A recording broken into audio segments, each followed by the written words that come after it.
So, boys and girls, welcome back. We were here, we completed this point. Now, let's write down an example on this part. Let us solve an example about this. How exchange difference as per S11 can become cost, and which cost? Borrowing cost. Okay, so let's see one example.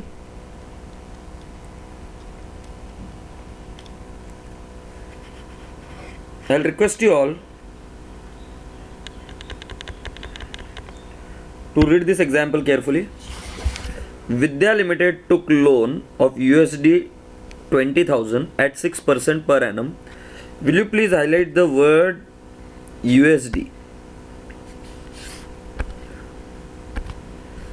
So they have taken the loan of how much, my dear friends?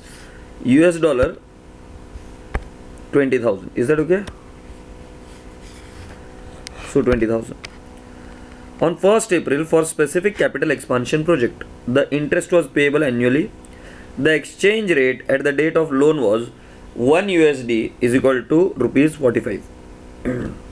So dear friends, can I not say, if they had to borrow in India, they borrowed it in foreign currency, but if they had to borrow in India, it would be $20,000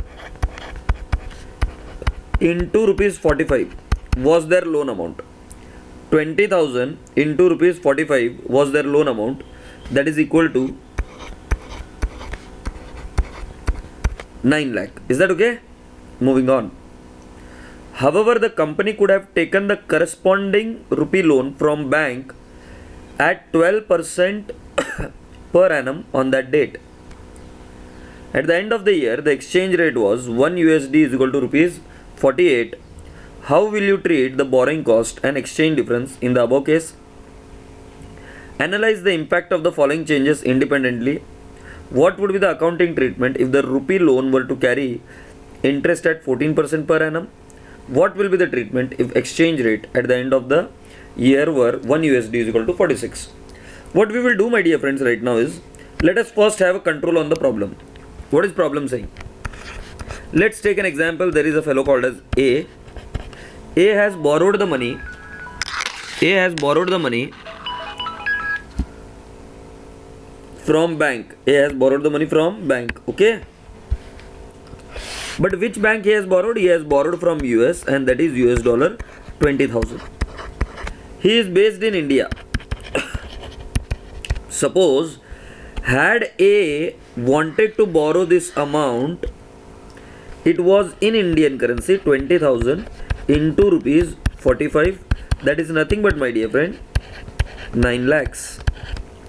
Do you all agree?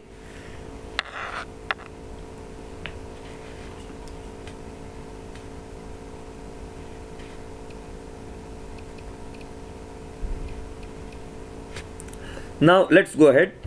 So he has borrowed excuse me. So he has borrowed how much? 9 lakh rupees. This fellow has borrowed this amount from US dollar at what rate? The rate of interest being when he borrowed it from the US was 6% per annum. Is that okay? So he borrowed it at a lower rate of interest. So 6% rate of interest. Now let's understand what would be the entry. The entry would have been cash oblique bank account debit 9 lakh to foreign currency borrowing.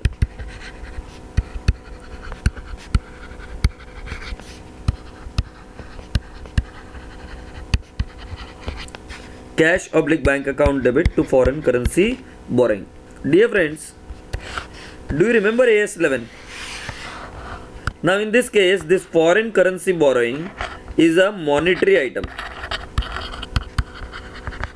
Now what do you mean by monetary item?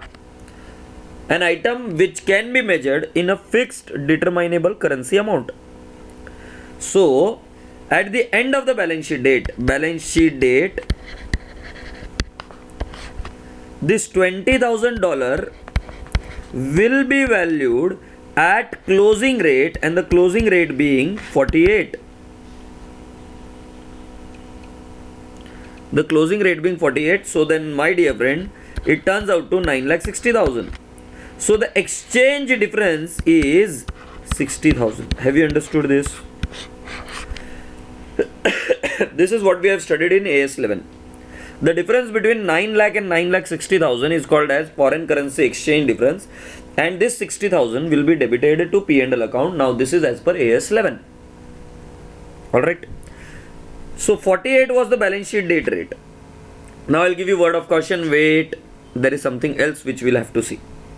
As per AS 16, let's go on. What is happening? Now I am putting up AS 16 and then I'll combine it. AS 16 says that the interest would be $20,000 into 6%. Now, from whom I have taken the loan is situated in US, but natural. So I'll have to make him the payment of interest in dollar only. So 20,000 into 6% is equal to 1200. Is that okay? Now 1200 into rupees. 1200 into rupees 48, because the year end rate is how much? 48, and they have said us that the interest is payable annually. So it turns out to how much? 57,600. Alright. So he would have paid interest of 57,600. जरा एक बार check कर लो. देखो 20,000 का loan लिया था 6% के हिसाब से, और जब लिया था तब रेट थी 45. मगर बेटा जी अगर आप ध्यान से देख रहे हो तो at the end of the year the exchange rate was 1 USD is equal to 48. Alright.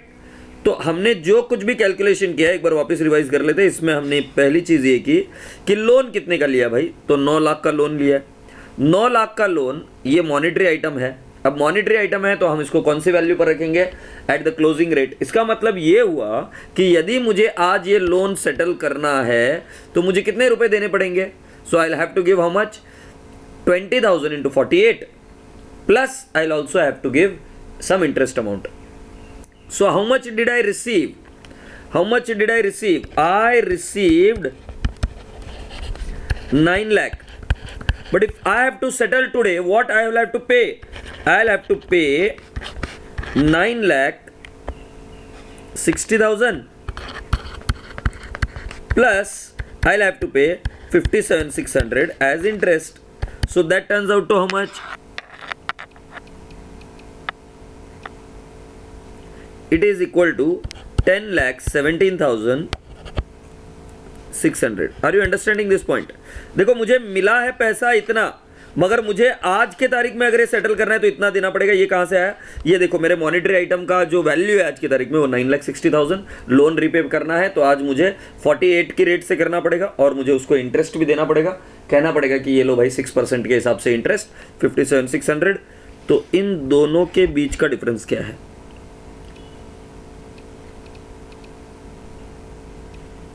सो इन दोनों के बीच का डिफरेंस है 1,17,600. बेटा अपना कॉमन सेंस लगाओ और जरा दिमाग लगाओ और बोलो कि यदि हम लोन ले रहे 10,000 का और सामने वाले व्यक्ति को अगर हम पेमेंट कर रहे 12,000 का, तो ये 2,000 रुपए क्या सिग्निफाई करता है? इंटरेस्ट. बेटा जी अगर मैंने लिए हैं कितने? I have taken up how much? 9 lakh, but I am paying how much? 10,17,600. Dear friend you tell me 1,17,600 signifies what? Interest. So dear friends, जो आपने सीखा कि फॉरेन करेंसी एक्सचेंज डिफरेंस ये P&L अकाउंट को ट्रांसफर होता है, ये सही सीखा था AS 11 में, मगर उसका एक एक्सेप्शन है. वो एक्सेप्शन ऐसा है कि यदि किसी व्यक्ति ने long term foreign currency borrowing ली है और यदि वो बोरोइंग के ऊपर आपका एक्सचेंज डिफरेंस आ रहा है, तो उसमें से कुछ पार्ट ऑफ एक्सचेंज डिफरेंस, ध्यान से सुनिएगा, मैंने कहा कुछ पार्ट ऑफ एक्सचेंज डिफरेंस, मैंने नहीं कहा कि पूरा exchange difference. Some exchange difference can be treated as borrowing cost. मतलब इस 60,000 में से, ये यहाँ पे 60,000, 60,000 was exchange difference ना, 60,000 में से कुछ पोर्शन ये क्या ट्रीट किया जा सकता है? ये बोरिंग कॉस्ट ट्रीट किया जा सकता है। अब वो कैसे, मैं आपको बताता हूं। यदि वही व्यक्ति ए अगर इंडिया में बोरो करता, अब हम इंडिया के हिसाब से सोचेंगे, इंडिया में बोरो करता कितने बेटा जी, 9 लाख रुपीज, तो उसे इंडियन के हिसाब से क्या रेट लगता, क्या रेट ऑफ इंटरेस्ट देना पड़ता।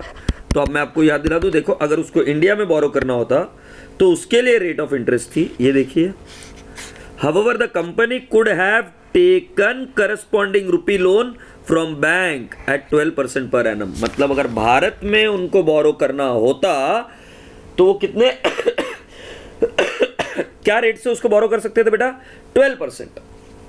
तो क्या आप समझ रहे हो, क्या उसको लोन की जरूरत थी कितने की, 9 लाख की, उसका रेट ऑफ इंटरेस्ट था 12% per annum.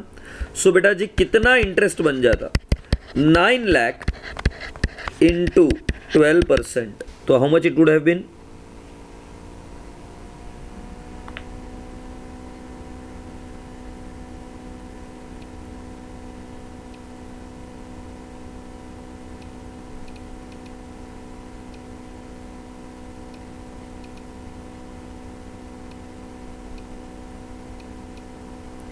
it would have been 1,08,000। Do you all agree now?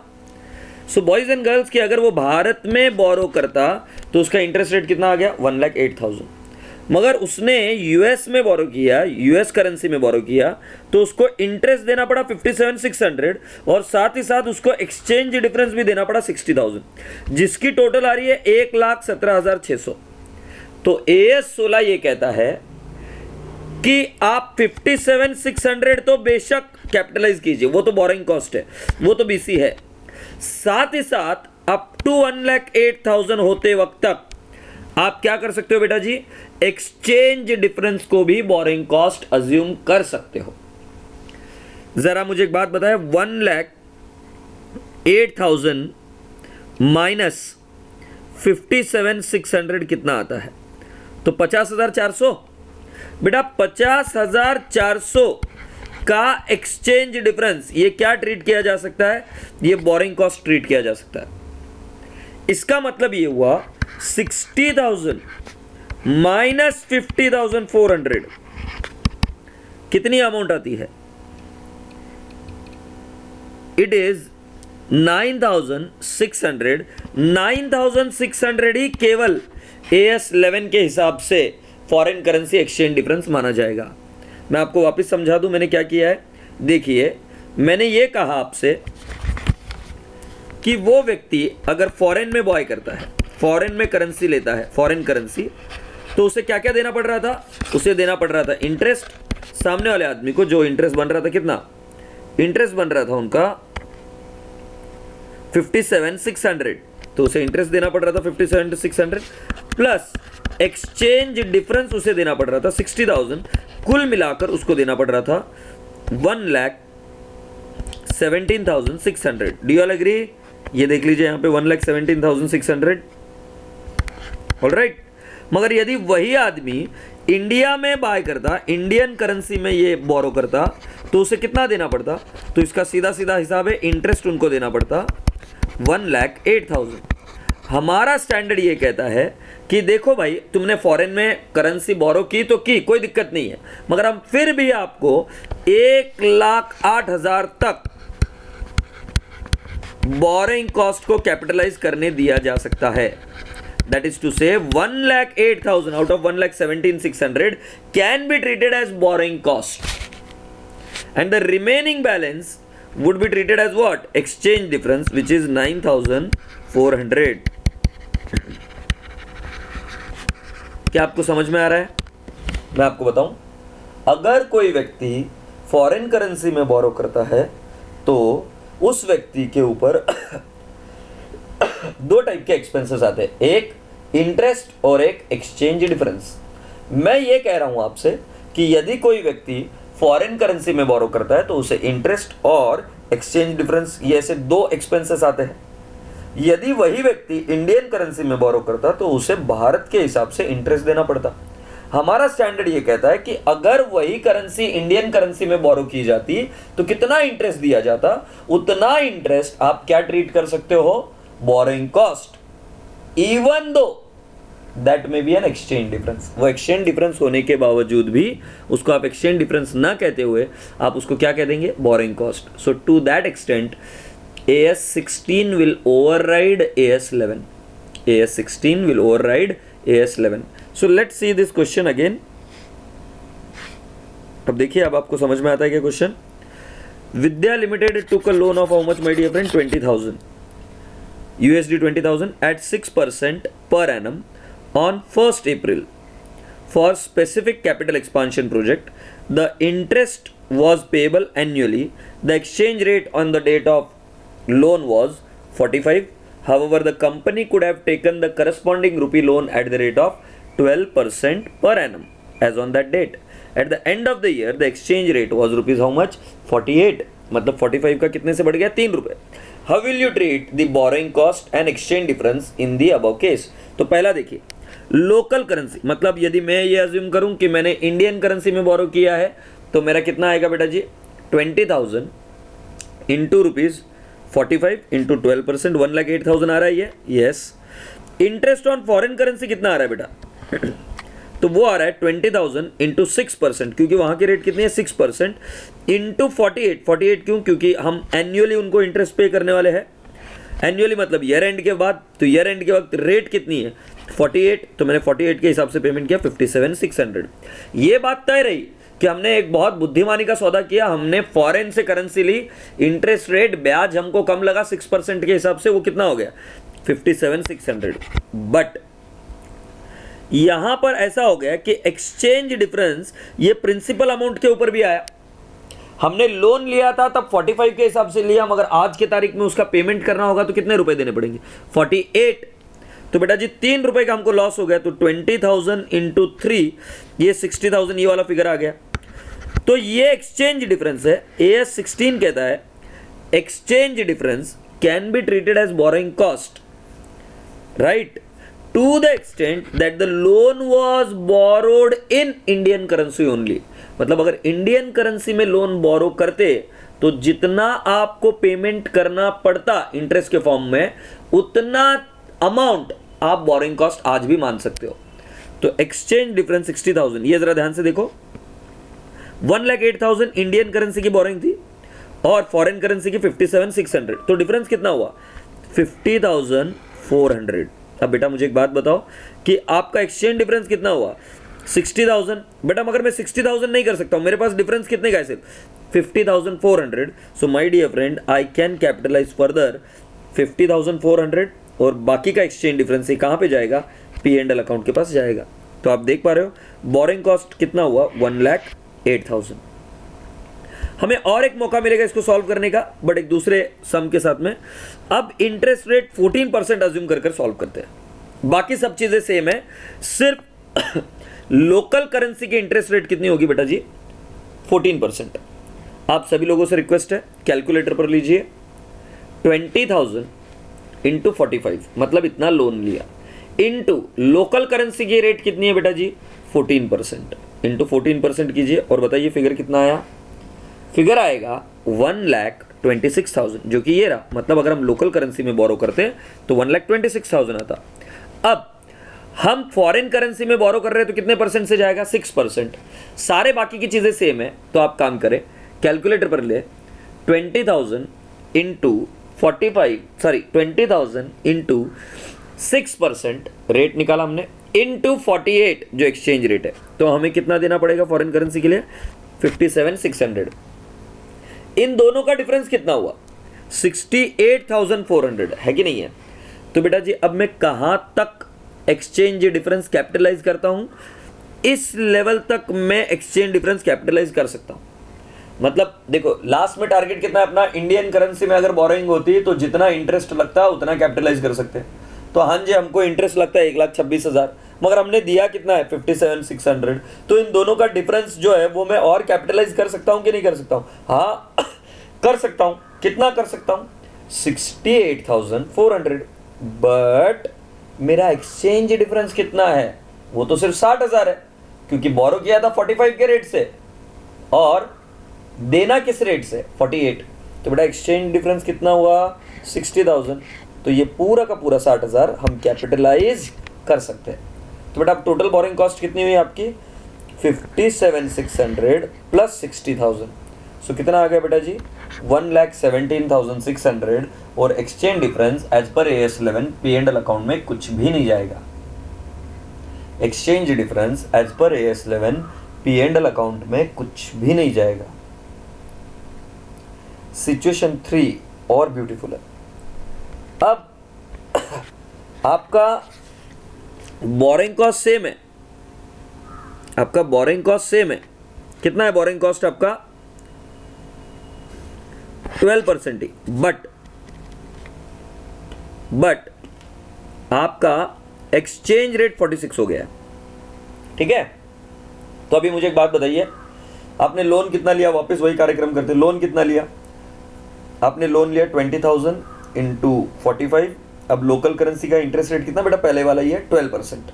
अब हमने सिर्फ एक्सचेंज रेट चेंज किया, तो इंटरेस्ट कितना बन रहा है इंडियन करेंसी के हिसाब से 1,08,000। ठीक है ना। अब बेटा जी फॉरेन करेंसी के हिसाब से एक्सचेंज रेट कितना बनेगा, तो लो कैलकुलेटर पर $20,000 into 6% into what is the exchange rate 46, तो इंटू 46 कीजिए, आपका इंटरेस्ट कितना आ रहा है बेटा 55,200। हमारा स्टैंडर्ड ये कहता है कि इंडियन करेंसी के इंटरेस्ट तक आप कैपिटलाइज कर सकते हो। हमने कहा कोई दिक्कत नहीं है। तो 1,08,000 और 55,200 का डिफरेंस कितना है 52,800, मतलब मैं 52,800 तक और कैपिटलाइजेशन या उसको बोरिंग कॉस्ट मान सकता हूं। अब बेटा एक्सचेंज डिफरेंस कितना है अपना, तो बेटा $20,000 लिए थे, 45 के हिसाब से लिए थे, रेट कितनी हो गई 46, तो दोनों में फर्क कितने का हुआ ₹1 का। तो आप एक काम कीजिए 20,000 इंटू 1 कीजिए और मुझे बताइए कितना आ रहा है। तो 20,000 आ गया एक्सचेंज डिफरेंस। अब बेटा जी मेरे को अनुमति है 52,800 तक कैपिटलाइज करने की, बट मेरा कितना हुआ 20,000 ही हुआ ना सिर्फ एक्सचेंज डिफरेंस। तो बेटा हमारा बोरिंग कॉस्ट कितना होगा 55,200 प्लस 20,000। तो क्या आप मुझे बता सकते हो कि कितना आएगा बोरिंग कॉस्ट 75,200। तो इसको एक बार वापस एक बार घर पर आप देखिएगा, सिर्फ ध्यान रखना कि जितना आपका इंडियन करेंसी में बोरिंग है उतने लेवल तक आप बोरिंग कॉस्ट कैपिटलाइज कर सकते हो। तो आपने हमेशा क्या करना, इंडियन करेंसी में इंटरेस्ट निकालना, फॉरेन करेंसी में इंटरेस्ट निकालना और फिर एक्सचेंज डिफरेंस निकालना। ठीक है।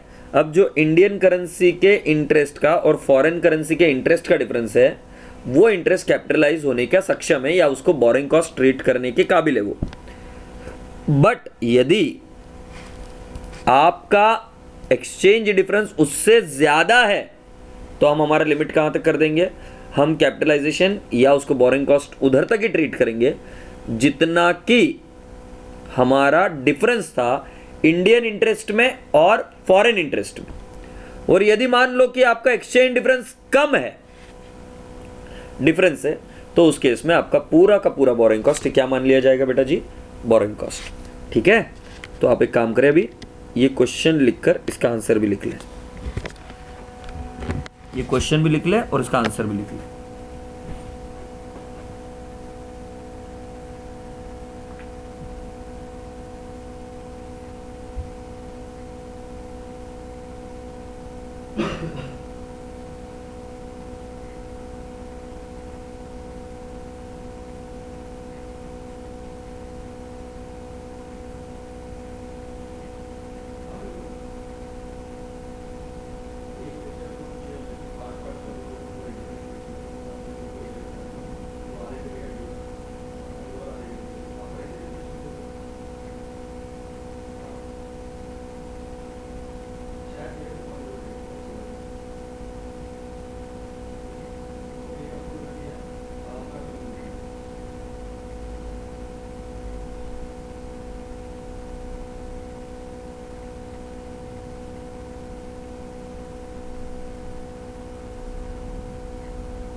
So friends, have you done till this point?